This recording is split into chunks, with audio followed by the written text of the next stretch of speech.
বিসমিল্লাহির রহমানির রহিম। শুরু করলাম 3-4টা পচা ডিম দিয়ে সাথে একটু ঘোড়ার মাংস দিয়ে। আসসালামু আলাইকুম। আজকে আপনাদের দেখাবো স্পেশাল কেচ্চো রান্না করা, যেটাকে বলা হয় এক বাসা চাউমিন। বিসমিল্লাহির রহমানির রহিম। শুরু করলাম 3-4টা পচা ডিম দিয়ে সাথে একটু ঘোড়ার মাংস দিয়ে। মাংস দেওয়া শেষ হয়ে গেলে তারপরে লাড়ালাড়ির পালা, দে লাড়া চিনি ছাড়া। এরপরে দিলাম লাড়ালাড়ি। এরপরে মনে করেন যেমন মানুষকে তেল দিতে হয় ওইভাবে একটু তেল দিলাম, মানুষকে তেল দিলে যেমন ফুলে ওইভাবে ডিমটা একটু ফুলাইলাম। এরপরে একটু পচা গাজর দিলাম, পচা গাজর দেওয়ার পরে দিয়ে লাড়া চিনি ছাড়া।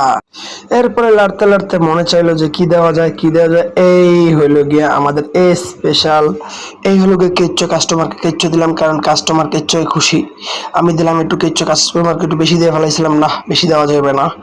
আবার চিন্তা করলাম না আর এক পিস দেই, না দিলে আবার কাস্টমার যদি না আসে সেকেন্ড বার না আসলে আমাদেরকে বেতন দিবে কিভাবে, আর বেতন না দিলে আমি খাবো কি, আর আমি না খাইলে আমি কাজ করবো কিভাবে, কাজ না করলে রেস্টুরেন্ট চলবে কিভাবে। সব মিলাই জিলাই একই, যাই হোক। এরপরে একটু মদের পানি ঠানি দিয়ে, এরপরে একটু লবণ সোডা দিয়ে, এরপরে মনে করেন দে বাড়ি লাড়া।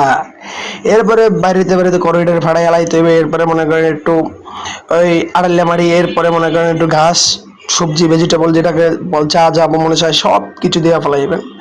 এরপরে মনে করেন একটু লাল পানি যেটাকে বলা হয় রেড চিলি সস। তারপরে মনে করেন আবার দে লাড়া। এরপরে লাড়তে লাড়তে মনে করেন এক সময় আপনি ক্লান্ত হয়ে যাবেন। এরপরে কি করবেন, এরপরে কতক্ষণ বালুর মাটি দিয়ে দেবেন। বালুর মাটি দেওয়ার পরে একটু লাড়াচাড়া করবেন। লাড়াচাড়া শেষ হয়ে গেলে প্লেট, লাড়াচাড়া শেষ নেই কারণ লাড়তেই হবে। লাড়াচাড়া আর কোনো আপনার কাজ নেই, আপনি শেভ হয়েছেন তার মানে আপনি লাড়তেই হবে।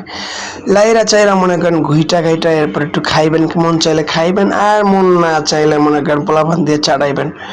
এরপরে লাড়তে লাড়তে লাড়তে লাড়তে মনে করেন এখনো লেগে চুলাটা বন্ধ করে এখনো লেগে প্লেটিং এর পালা। এই যে ছোট গুন্ডু গুন্ডু লইয়া মনে করেন কাজবাজ করি, এই লেগে প্লেটিং করতেছি। এই প্লেটিং মনে করেন কাস্টমাররা যত ঠগাইয়া পারি এই ঠগানের পালা আমার। আর এই হলে গিয়ে ফাইনাল লুক আমার, হলে গিয়ে ফুডের অবস্থা। সমস্যা নাই, তোমরা দেখতেই থাকো। তোমরা খাইতে পারবে না কারণ তোমাদের জিভ ডাল লাইসা পড়বে, তারপরে তোমরা খাইতে পারবে না কারণ তোমাদের পকেটে টাকা নাই।